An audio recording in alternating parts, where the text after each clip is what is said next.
Welcome to our 2022 RPOD 202. Starting right in your back bumper here, so just kind of squeeze it together, pull it on out of there. Inside of that back bumper, you're going to find your sewer hose. So as you pull that on out, you can just take note of those two ears and the adapter here. It's all be hooking it up to your sewer system, and the hose itself is about 20 feet long and it's fully extended. Just keeping it stored in the bumper back here to help keep any sort of stench out of the unit, keep things a bit cleaner. Then that cap just presses into place. Down in this corner, as well as in each corner of the trailer, you're going to find these stabilizer jacks here. All they do is run down, contact the ground, give it another turn or so just to firm it up, and that'll get rid of any sort of bounce or sway that you see you got in the unit right now, just to keep things firm while you're out camping. Straight up from there, you'll find your power inlet. So as you pop this open, you'll find a notch in the bottom corner. Lines up with that notch there. Press those in together. That'll 8th turn will lock it into place, and then you get the threaded collar in the back there to really lock it down. As you follow the cord back, you're going to find a standard 30 amp end. Most campsites are going to have that for you. You can just plug straight on in and you're good to go. We do also provide you with a 15 amp adapter, so if you're looking to plug in at home to charge your batteries or run your fridge, you got the power to do so. Cable and satellite inlet right beside it. Coax cable will plug into there, fires up at your TV location. One step forward and we get the outlet that is going to be referred to inside as your gray tank number 2. That cap there, if you just kind of press on it and give it a turn, pop it on out of there. You see it's got the same ears on it that your sewer hose had. It'll attach the same way. You get the gray valve in the back there, you just slide that over, allows the tank to drain itself out. Again, this guy is going to be dedicated to your kitchen sink. Towards the front, you get the same sort of sewer system here, just we've got a black valve and a gray valve now, so that black valve is going to be controlling your black tank. Black tank is filled in your toilet, of course going to be your dirtiest water, so we'll dump that first. Once that's done, you can then come to the gray. Gray tank is going to be filled from your sinks as well as your shower. Typically cleaner water, we'll dump that last. Just whatever you think is going to be the cleaner of the two gray tanks, you just want to make sure you're dumping that one last, just to keep that sewer hose as clean as possible. Up from there is a black tank flush, so you may notice over time after having gone and dumped your black tank, your monitor panel is still reading 1/3 or 2/3, whatever it may be. Typically just some debris hanging inside of the probes there in the tank, so what you're going to do is just take your water hose, plug it into there, open up your black valve, turn on the water, and that'll just flush out that tank for you. Couple of steps towards the front and we've got your freshwater system, so that cap there just undoes itself, and then your water hose will go into there, turn on the water, that'll fill up your freshwater tank. Draining that tank, it's just that little white cap underneath there, you just unscrew that and it'll drain itself out. Right underneath there is your city water connection, so your water hose will plug into there, turn on the water, and that'll just pressurize your lines throughout the unit. One under your storage compartments here, so just the magnetic latch there holds it open, see straight through to the other side. Right here you're going to find your park adapter, so your 30 amp cord into there, 15 to a standard outlet. Around front of the unit, you get that little red box there, so that's your battery disconnect switch, so you can see with it pointed up, that's it turned off. Over to the side would it be then turned on. Battery is housed inside of this box right here, so as long as you're plugged into that short cord in the back or your 7-pin to your tow vehicle, that battery is charging for you. This knob there, if you loosen that off and push it back and open it up, and you get access to your propane tank. So just turn that knob to turn it on. In front's a power tongue jack, so you get the light switch on top, up is up, down is down. Other under your storage compartments here. So inside of here, we're going to find kind of all of our exterior kitchen accessories as well. So we get our griddle right here. Just gonna move that off to the side for now.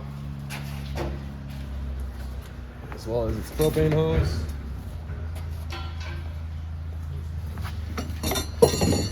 Two manual guys right here. So this one is going to be for all your stabilizer jacks. This one here is for your tongue jack up front. And then in the back, you get your little sink here with the water hose. You also get the little spray port. So that's going to all go in right here. So this compartment opens up and you get a 120 volt fridge. So as long as they're plugged in, this fridge is going for you. This drawer here just kind of slides on out. And that slides off to the side. And then we can grab our griddle. And right in the back corner here, you get this little foot. We're going to kind of undo that. It'll pop on out of there. Then we can open up our little flap here. Probably could have done that first. All right. And just take note of those 4 holes there, so you can see the 3 just line up with your feet. Just gonna plop it into place. And then in the back there, you can use that last foot to lock it down through that last hole. And then for the hose here, you're gonna have the same connection down at the trailer, but you have this valve right there. With that valve opened up, you cannot undo your quick connect collar, so you just gotta make sure it's closed off, and then you can disconnect it or connect it. So like I said, same thing down there. Connect that, and then we can run it right up through the back here. So with that valve closed off, you pull the collar back, attach your hose, and then open up that flow of propane. And then the knob there, you're just gonna kind of slowly, rapidly turning it past light, just until it clears all the air to the propane line. And then once it does so, it should fire right up.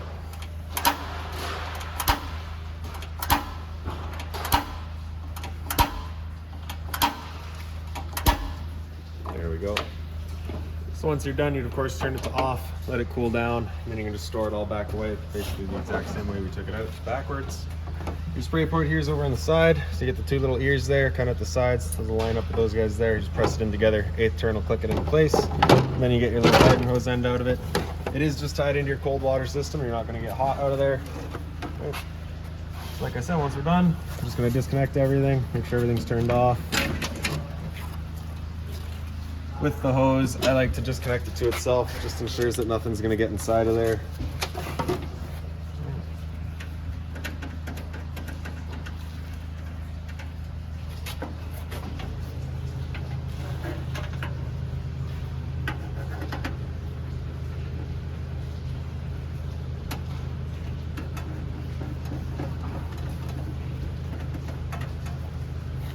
And we can just store it back away.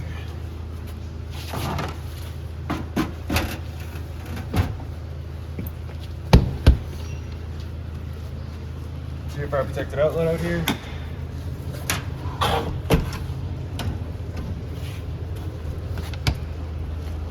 In the back corner, you get your hot water tank. So you're just going to pop up that keyway. You can line it up and then you'll pop it on open. Your control for turning it on with electricity, you just get that switch right down there. For turning it on with propane, there's a switch inside the unit. Before turning it on with either source though, we just want to hit this relief valve right there. If the tank were full, you'll get a little bit of water coming out. Not getting any water out just means it's empty or at least somewhere close to it. Then you do run the risk of burning out your elements if you're to fire it up. So you just want to make sure it's full before starting it. Get that keyway line back up, lock it back down. And around to the back of the unit, get a service port for your fridge there. Kind of on the other side here is the exhaust for your furnace. So if you're ever running your furnace, just make sure it's not blocked off. It does get hot. Up from there, you're gonna find the vent for your stove. So of course, propane stove is putting off fumes whenever you're using it. So just make sure your fan inside is turned on with this flap here opened up to evacuate those fumes. Once you're done, you just kind of press it into place. It'll click in, and it'll prevent any dust from kicking up in there. As marked by that sticker, we got some low point drains right down below. So you get your two water lines there, you can open those up. Purpose of those is just to drain out the water system. So if you're leaving for a while, you don't want your water going stale or stagnant, you can drain it before you leave or before winterizing the unit. And then lastly is just to use the ladder so you can get up top and check your seals, as well as that pre-wired mount for a rear view or observation camera. Now making our way inside, the assist handle up 90 degrees, it pops into place, then you can open up your door. Door's on a friction hinge, so it kind of sits where you leave it. Slide her over, a step to pop on out. You get that little trigger there, you can push that in, you can extend or retract your legs just based on your campsite needs. As we come inside, first things first, right on the right, we got your fire extinguisher, so that's standard, pull the pin, point, shoot. Opposite wall from there, we get your little pet bowls, because this is the pet edition unit. And then kind of around the corner, we get your light switches there. Porch light's right beside it, does the little amber light outside. Awning LED does an LED strip below your awning.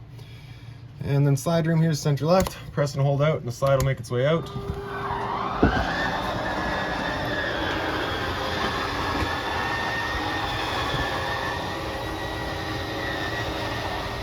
So once that slide's fully extended, we're just going to hear the motors kind of whine a little bit, and they'll square themselves off and then turn themselves off.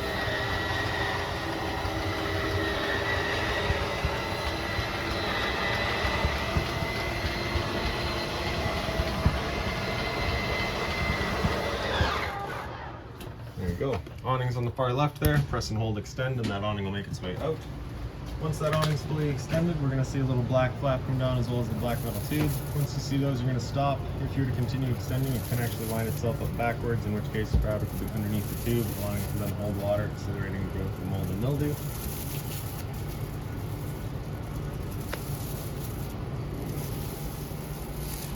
There's our flap, there's the tube, so we'll stop right there. Now if it were to start raining, it's of course going to hold some water anyways. What you can do is grab either arm, front, or rear. You're just going to pull straight down on it. And you can see that changes the pitch of the awning out at the head, allowing water to then run off. If you like that angle better, because it does give you more shade, you can do the same thing with the arm up front. Before bringing it back in though, you just make sure these arms are back out straight and fully extended, just so you're not running the risk of bending them. Then you press and hold retract, the awning will make its way back in. Again, you're just going to watch to make sure that your fabric's over top the tube. And the last thing to keep in mind with your awning is it does catch a lot of wind, so once you get up to about 15-20 kilometers per hour wind, you don't want to bring it back in. Again, just so you're not running the risk of bending your arms.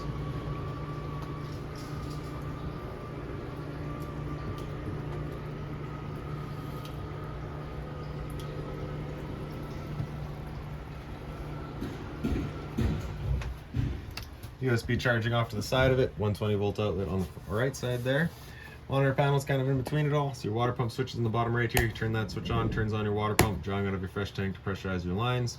Water heater's beside that, turn that switch on, you get that little red light there letting you know the ignition sequence will start. Once that sequence has started, that light's going to go out. It's going to try that 3 times. If after the 3rd try it doesn't fire up, this light's going to come on and stay on. At that point, just off, back on to reset it.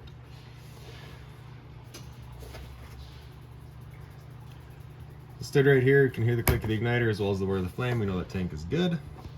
Monitor system's up top here, so on the bottom is battery, so you can see we're currently charged. G would be good, and then fair and low as it goes down. Fresh tank, as you fill that up, we'll go to a third, 2/3 and full. Same idea for your black, your gray 1, and your gray 2. Gray 2, like I said outside, is going to be for your kitchen sink. Gray 1 is for the bathroom. So back to the entrance here, we have your fridge. So the power button there, just going to turn that on. Get that little green light there, letting you know it's run on 120 volt power. If it were to go if it were to go orange, it's just letting you know it's now running on gas. If it were to go red, it's letting you know it hasn't fired up on gas. At that point, just press and hold off, and then back on to reset it. Fridge down below, and your freezer up top. Into the kitchen, you get a little light up here, just its own center push button. Light switch off to the side does an accent light below. Hot and cold water at the sink, of course. The sink cover is just soft plastic, so nothing hot on there, please. Up top, you get your storage. Your range vent over here, so you get a light as well as that fan. This is that fan that you want turned down with that flap outside opened up. And for the stove, you're just going to open that up, turn it over light, and just as it clears all the air to the propane lines, which can take a minute.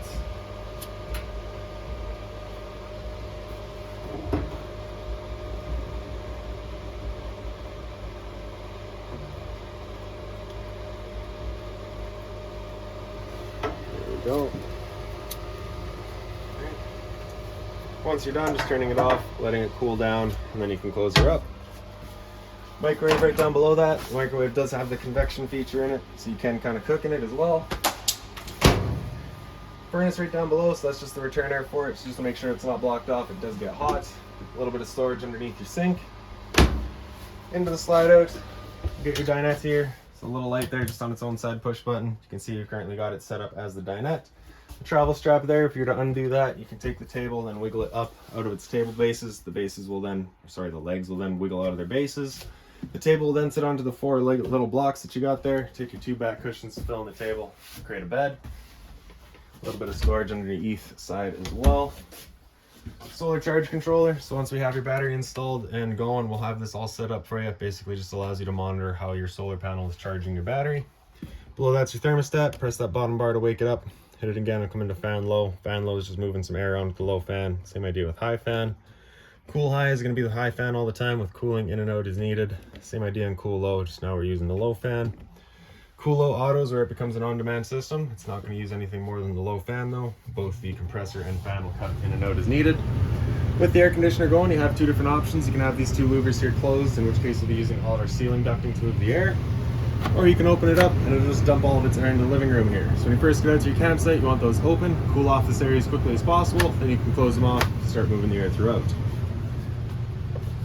After cool low auto, it'll come into cool high. So again, same thing, it's an on-demand system, but now it's going to use the high fan. After cool high auto, it comes down into heat. It'll turn off the air conditioner, turn on your furnace. The furnace will be moving its air through all of our little black portals. One there, one by the toilet there. Temp selection at any time, just with your arrows there. Hit that bar again after heat, comes down into off and just cycles back around. Power outlet, then down below that, you get your LP detector. Propane's heavier than air, it sits on the floor. This guy detects it and starts going off just like a smoke detector would. Smoke detector itself is straight up from there. There we go. Then your entertainment area, so you get your TV there, of course. Down below it, you get some open storage. Your stereo there, pretty straightforward. You get your power and mute button there. Zone 1's inside, zone 2's outside. Fireplace down here, power button on the right. You get the kind of bottom illumination color, I believe is center right. Center is the back illumination. Center left is going to be your heat. You get low and high, and then timer of 30 minutes up to 9 hours on the left side. Storage here, as well as some closet space up here. Down below all that, you get your converter. Press the top and center, it pops on open. All of your breakers on the left side here. Whenever a breaker breaks, it sits in the middle, so just turn it off and then back on to reset it. Fuse is all on the right side there. Travel latch there for your sliding door into the bathroom. In here, the light switch is right on the side. medicine cabinets here. Down underneath it, you're gonna find your toilet paper dispenser. So that's just not installed simply because location's personal preference. GFI protected outlet, test on the bottom, reset on top. If you ever have outlets that don't work, it's the first thing you should check. Hot and cold water, of course. A little bit of storage down below. Just be mindful of your drains and your water lines. More closet space here, and a couple of drawers down below it. Underneath that's your central vac. So you slide that over. That's where your hose will attach. You can pull this pin over and get access to your bag. Power button just right there. This guy right here is kind of a dust panel eliminator. It allows you to sweep up any sort of dust over here. Open that up and it'll suck it up for you. Toilet there, flips on open. You get your flusher front and center. And then into the shower. It's all standard in hose, right? Just kind of with the addition of this shower miser. So basically all it does is it just kind of takes your water, and instead of you know, pumping it straight down your drain, you can kind of take it and point it downwards as it currently is. And it'll take any sort of water that you're trying to run, it's going to bring it back into your freshwater tank. So say, for example, you're out dry camping and you don't have the ability to hook up to water, you're limited to your freshwater tank. You don't want to be wasting it, throwing it down the drain, looking for your hot water to get here. So you'll have that water kind of rotate back into the freshwater tank. Once this guy feels warm, you can flip it up and it'll start using the shower as normal. Into the front bedroom, your lights in here, just on their own little center push buttons. These lights are tied into that interior light switch, so you do need that switch on for these guys to come on for you. Pick up the foot of your bed, you get access to that storage compartment, and while it's up I can show you the switch over on the side here. So this is to turn on your inverter. Basically takes your battery power, turns it into 120 volt power so you can run your fridge. Little closet space here. This light switch beside it turns on little lights inside of the two closets. That front window there, you can see all the red handles. You just undo those, you can flip it on open. You got a little strap on either side, you can lock it down, hold that window open for you. You get a screen up top and a blind down below. And that little latch right there just kind of clips them together. And over on this side, we've got a TV backer location right in here. 12 volt outlet for a 12 volt TV, or a 120 volt outlet for a 120 TV. Antenna outlet right there. Turning that antenna on is just that button. You get that little red light letting you know it is turned on. It will also help clear up your stereo signal, as well as your cable and satellite outlet right above it. So I do believe that's about it for this unit. If you've got any other questions on it, please feel free to give us a call, 204-237-7272.